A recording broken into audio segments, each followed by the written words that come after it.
Y a continuación tengo el gusto de presentar al maestro Walter Alonso Iraeta Argueta. Él es licenciado en Sociología, graduado de la Universidad de El Salvador. Cursó una maestría en Desarrollo Territorial de la Universidad Centroamericana José Simeón Caña Juca. Es consultor en estudio de violencia y servicios de salud materna e infantil de la Organización Panamericana de la Salud, docente en metodología de la investigación social y actualmente es investigador social del Observatorio de Políticas Públicas de la Universidad Francisco Gavidia y trabaja en temas importantes como violencia, educación, corrupción y transparencia. Un aplauso, por favor, y muchas gracias por acompañarnos.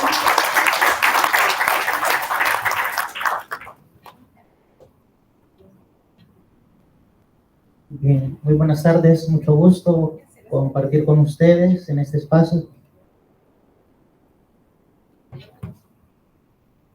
Bien, son pasadas las 12, es un reto importante el que tenemos. Bien, desde el Observatorio de Políticas Públicas, que tiene, digamos, algunos años de existir, desde el 2017 aproximadamente, realizamos una serie de investigaciones principalmente, y creo que ese es el aporte que nosotros vamos a tratar de dar aquí. Nos vamos a enfocar en algunos resultados de las investigaciones que efectuamos. Y a partir de esta buena experiencia que hemos tenido como observatorio, es que me es muy grato informarles que en la Universidad Francisco Gavidia se acaba de abrir el Instituto de Prevención de Violencia de Género. Esperemos que en futuros espacios de este tipo sea este instituto el que pueda compartir con ustedes a partir de las investigaciones e iniciativas que ellos estén llevando a cabo, así como nosotros, que vamos a estar trabajando de manera articulada con esta nueva institución. Bien, esto es más o menos lo que vamos a ver. Lo que les mencionaba, el observatorio nace a partir de una comisión de acreditación de calidad de educación superior que recomendó fortalecer las áreas de investigación y vincularlas con las áreas de formación, es decir, vincular investigación y docencia, que es en lo que se resume prácticamente esto. Y se trata también de incrementar el número de publicaciones científicas en áreas determinadas. Voy a pasar rápido a algunas presentaciones. Esas son las líneas de investigación que nosotros hemos desarrollado sobre gobernabilidad, sobre gobierno electrónico. Hemos trabajado bastante el tema de la transparencia y la anticorrupción. Trabajamos también temas de desarrollo local, temas de innovación, y estamos trabajando últimamente algunos temas de violencia a nivel local. Estas son algunas de las investigaciones que realizamos. Esas sobre corrupción en El Salvador, algunas sobre un análisis prospectivo del sistema educativo salvadoreño. Esta es en la que nos vamos a enfocar posteriormente, que es un mapeo de violencia social en El Salvador en el periodo 2011-2020. Tenemos también un índice de calidad educativa que hemos estado trabajando. De ahí tenemos una serie de informes del país a nivel socioeconómico que son de coyuntura, que lanzamos de manera trimestral por medios de comunicación, que son más que investigaciones propiamente, análisis de coyuntura. Luego tenemos también un compendio de investigaciones especializadas en materia anticorrupción en el país. Y también tenemos pues otras investigaciones, algunos proyectos que hemos estado manejando, y esta parte en la que quería enfocarme para efectos del tiempo. Ese es un mapeo de violencia que en El Salvador que realizamos, creo que en el 2020 fue cuando lo presentamos, y prácticamente lo que hicimos fue referenciar los diferentes indicadores de violencia, desde el homicidio, el robo, el hurto, el secuestro, las desapariciones, y entonces lo tratamos de plasmar de manera acumulada en un mapa a nivel municipal, que es, digamos, uno de los grandes problemas que tenemos con la información. Esta es la tasa de homicidios que hubo en el 2011 a 2020. 2015 se sabe que fue el año más complicado de todos. Desde el 2015 es que ha habido una caída en la tasa de homicidio global y también desagregada entre hombres y mujeres. La tasa de homicidio de hombres es la que marca bastante la tendencia. Para ver este caso, 2015, la tasa de homicidio de hombres fue de 197.7 por cada 100.000 hombres en este caso. La de mujeres fue de 16.9 por cada 100.000 mujeres, y la global, que es la que se maneja usualmente, fue de 103. Esta es el tema de las desapariciones. Por supuesto que tiene una gran salvedad, como ustedes podrán entender, porque es lo que se reporta. El tema de las desapariciones es un delito bastante delicado. Nosotros sostenemos de que la desaparición quizás es uno de los delitos más delicados y quizás el peor de todos. Incluso puede ser peor que el propio homicidio, por todo lo que implica. Es decir, una persona desaparecida implica grandes efectos psicológicos para la familia, que no encuentran a su ser querido, el tema de que no se reporta, de que no se sabe qué es lo que pasó, además de los grandes prejuicios que eso acarrea. Sostenemos que con el tema de las desapariciones lo importante es que la búsqueda se realice sin ninguna clase de prejuicio. Creo que eso es lo más importante, y las cifras que siempre son lo más alarmante. En ese periodo hubo 17.241 desapariciones reportadas. Es curioso que entre el 2017 y el 2018, aunque vimos que hubo una tendencia a la baja en la tasa de homicidios, hubo un aumento de las desapariciones. Eso nos plantea algunas preguntas interesantes en términos de estadísticas.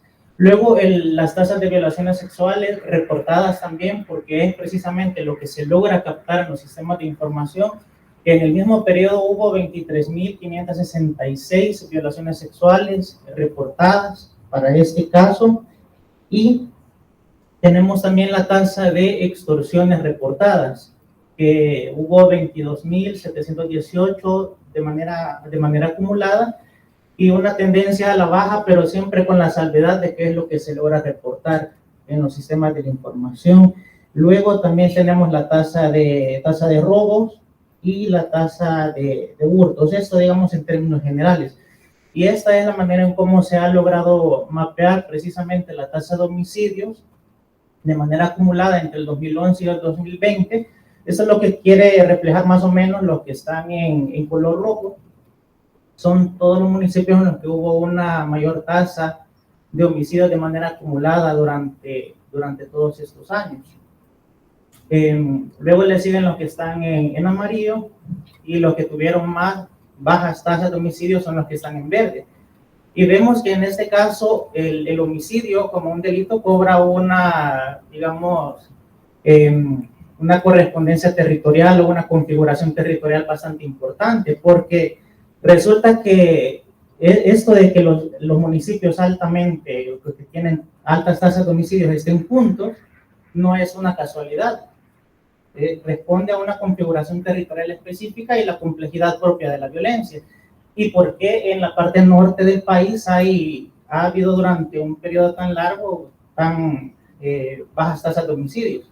Incluso tenemos en la zona norte del país algunos municipios que no reportaron ni un homicidio durante todo ese periodo, lo cual llama bastante la atención, pero no se le ha prestado quizá la suficiente atención. Eso, digamos, es un estudio que realizamos posteriormente. Bien, esta es la tasa de homicidio de mujeres, al menos así es como nos entregaron la información, y la característica en ese caso es muy diferente. La configuración que adopta es totalmente diferenciada. Ustedes, si ven el reporte, verán cuáles son estos municipios y cuáles son más o menos sus características. Y tenemos la tasa de homicidios promedio de hombres acumulada durante ese periodo, que es bastante similar a la tasa global, porque está bastante marcada precisamente por el homicidio de hombres. Y en la zona norte siempre vemos que las tasas han sido bajas durante ese periodo. Las desapariciones también han estado bastante focalizadas. Por ahí está Sonsonate, La Libertad, está San Salvador también, los que están en rojo. Tenemos las tasas de violaciones promedio reportadas a nivel municipal.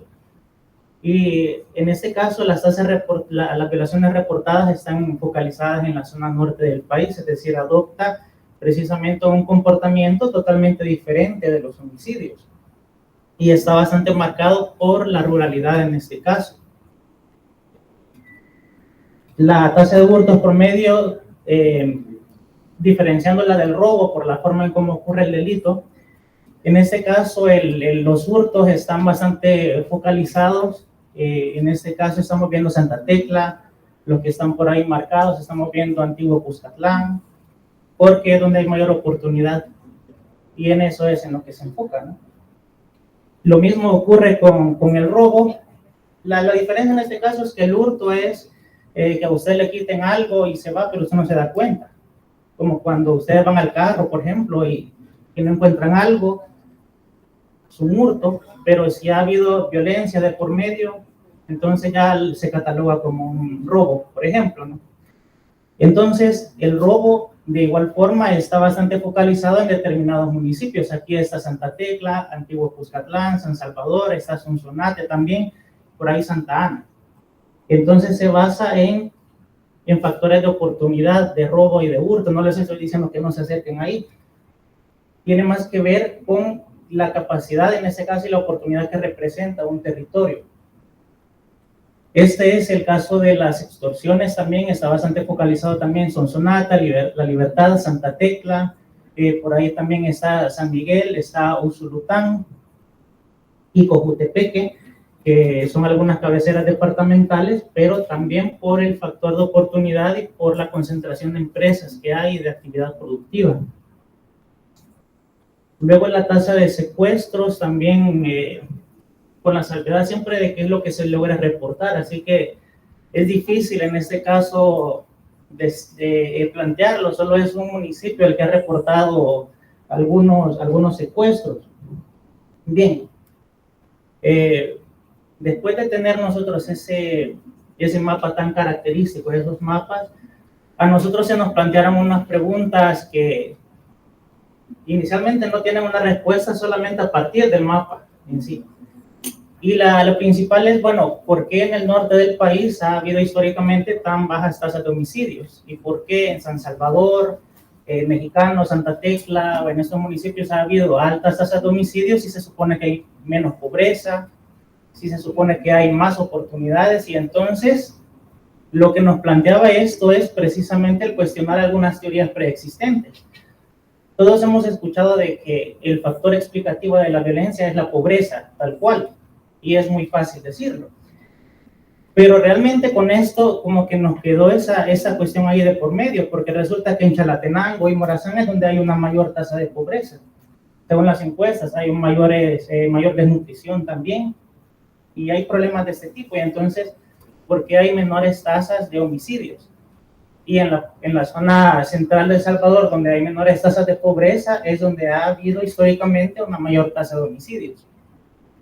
Nos planteamos esto y entonces tomamos algunos casos de estudio, ya no para realizar estudios basados en estadística, sino que también basados en lo que planteaban algunos actores territoriales o algunas personas incluso que tuvieran comportamientos violentos. Entonces, basados en esto es que tomamos algunos casos de estudio, tomamos, por ejemplo, San Salvador y Panchimalco, en la zona central del país, y tomamos en la zona norte de El Salvador, el Rosario, en Morazán, y Las Flores en Chalatenango, que durante este periodo no reportaron ningún homicidio. Entonces, a partir de eso, nosotros llegamos a un modelo, disculpen que no se logra visualizar bien. Prácticamente esto trata de sintetizar toda la información cualitativa que logramos obtener. Lo que está en la parte central son las principales categorías y todo lo que se puede derivar de ellos. Lo que logramos descubrir es que hay una serie de precondiciones para los comportamientos violentos, de acuerdo con lo que logramos recabar con los informantes claves, y es que más que la pobreza en sí misma, como factor explicativo de la violencia, se trata de las brechas. o lo que conocemos como desigualdad o desigualdad multidimensional. Eso nos plantea un reto importante a nivel metodológico y la manera en cómo vemos el problema, porque no es la pobreza en sí misma, sino que tanta brecha o qué tanta distancia hay entre quienes más tienen y menos tienen. Lo que marca un factor importante. Ciertamente en Morazán y en Chalatenango, aunque hay problemas de pobreza, pero es ese factor de que no hay una brecha tan importante entre quienes más tienen y menos tienen lo que marca una tendencia. Mientras que en San Salvador y Panchimalco las brechas son muchísimo más marcadas. Lo mismo ocurre con el tema de la densidad poblacional. Luego pudimos entrar en otros aspectos, como por ejemplo el tema de la existencia de instancias mediadoras. Es decir, la capacidad que tienen los territorios para tener algunos espacios para mediar en casos de conflictos comunitarios. Y aquí encontramos que hay una diferencia muy importante entre un conflicto y la violencia en sí misma, y a cuestionarnos también el concepto de paz. Si realmente es que existe la paz y la paz es carencia de conflictos. Y llegamos a la respuesta de que no es así. Realmente el conflicto siempre va a existir, porque siempre va a haber recursos limitados y porque siempre va a haber personas con valores diferentes. Entonces el conflicto siempre va a existir, por supuesto, pero se trata de la capacidad que tengan los territorios, las capacidades instaladas para mediar, para que ese conflicto no llegue a su última instancia, que es la violencia, tal cual. Entonces encontramos en este caso que sí hay conflictos, por supuesto, en la zona norte del país, pero tienen muchas capacidades a nivel comunitario para mediar en esos casos. Y entonces cobra un gran peso en este caso la organización comunitaria, el nivel de identidad también que tienen, y también el nivel de conciencia sobre el conflicto y las consecuencias de la violencia. ¿De dónde viene toda esa condición que existe en la zona norte del país? Bueno, viene precisamente de la guerra. Después de la guerra civil quedaron altamente organizados, quedaron con un nivel de identidad cultural muy propio y muy fuerte. Incluso encontramos casos en Morazán donde es tal el control que tienen las comunidades que si llega una persona ajena a querer vivir en el Rosario, por ejemplo, esa persona es abordada por las organizaciones comunitarias para saber cuáles son sus antecedentes, de dónde viene y por qué. Y pudimos registrar casos de personas que fueron expulsadas por las comunidades. Lo mismo ocurre en Las Flores, pero vemos que ese nivel de cohesión y de organización es totalmente diferente en San Salvador, porque los liderazgos que cobran fuerza tienen otras características. En el caso de San Salvador y Panchimalco nos encontramos con otras realidades bastante particulares y un tanto más crudas, en las que el control territorial de determinados grupos era tal que cuando había, por ejemplo, un conflicto conyugal, en este caso, estos grupos que tenían cierto control se encargaban de que esa información no saliera de ahí. Es decir, no podía llegar la policía, no podía llegar el ejército, no podía llegar nadie. Se tenía que mantener así, cerrado. No tenía que ocurrir absolutamente nada, porque si llegaba a llegar la policía o el ejército o alguna instancia municipal, corrían riesgo de que los mataran. Así que prácticamente ellos tenían la autoridad también en esos casos. Mientras que en la zona norte del país es una realidad completamente diferente. Aquí también en algunas estrategias claves se nos planteó una crítica bastante importante en San Salvador y Panchimalco y también en la zona norte, que es cuáles son las estrategias que usualmente se utilizan para prevenir la violencia. Aquí probablemente alguna de estas cosas que pueda mencionar puedan no gustar, pero es lo que surge precisamente de la investigación y es precisamente para cuestionar algunas de estas cosas. ¿Cuál es una de las estrategias fundamentales para prevenir la violencia? Bueno, el deporte. Pero el deporte en sí mismo y los torneos de fútbol son la estrategia más adecuada para prevenir la violencia. Históricamente se ha hecho así, pero la crítica aquí es, bueno, esos eventos sirven sí para reunir muchas personas, para tomar buenas fotografías, pero ¿es la mejor estrategia para prevenir la violencia? No, realmente. Sí, porque son grupos contrarios. Si usted involucra alcohol, si ya de por sí hay conflictos preexistentes, realmente el asunto puede resultar peor. ¿Qué es lo que han aprendido a hacer los municipios del norte del país? Bueno, actividades más de carácter cultural y el fomentar la identidad como tal. Y eso es muchísimo más sostenible, por supuesto. Porque la crítica en el caso de San Salvador y Panchimalco es, bueno, si hacemos torneos de este tipo, cuando todo eso se va, todo queda de la misma manera. En cambio, si se fomenta en cuestiones culturales, es mucho más sostenible, son las comunidades las que toman un mayor liderazgo y se encargan de que eso prevalezca en el tiempo. Tengo dificultades. Sí. Veamos, voy a pasar rápido algunas de estas cosas, no le voy a dar importancia. Bueno, aquí yo quería plantear esto porque es lo que estamos actualmente trabajando y partimos de algunas preguntas de investigación. Primero es, ¿cuál es el vínculo entre los procesos de reproducción de desigualdades y los procesos de empobrecimiento vinculados con el factor agua o con el elemento agua? Esto lo estamos tratando de trabajar con CLACSO, el Consejo Latinoamericano de Ciencias Sociales, del que formamos parte hace algunos años, porque nos interesa saber cómo precisamente el tema del derecho al agua potable es un factor que reproduce algunas desigualdades. Y por el tema también de las prácticas de corrupción, también nos interesa, lo estamos tratando de problematizar por ahí mediante algunas preguntas, y es precisamente darle la vuelta al asunto. Desde las universidades usualmente realizamos investigaciones sobre cómo está el tema de la corrupción hacia afuera. Ahora nos planteamos el gran reto, que no es menos importante, de qué tanta corrupción hay hacia el interior de las universidades. Precisamente es un gran problema que hay que reconocer, que las universidades no reconozcan que hay corrupción, que hay acoso al interior de los campus, es porque no se están tomando en serio las cosas. Por lo menos así es como lo estamos pensando.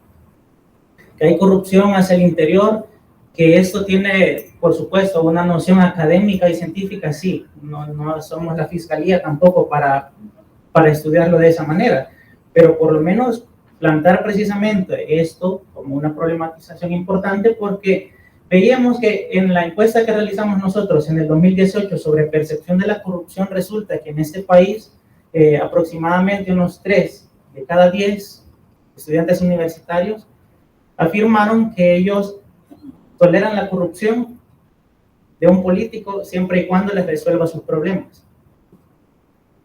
Eso es particularmente grave, y estamos hablando de la población que está recibiendo formación en educación superior. Valdría la pena ahora volver a hacer la pregunta, es algo en lo que estamos trabajando actualmente, y ahora plantear precisamente los problemas de la corrupción también hacia el interior. Es algo que valdría la pena. Bueno, creo que con eso terminaría, les agradezco y disculpas por el tiempo.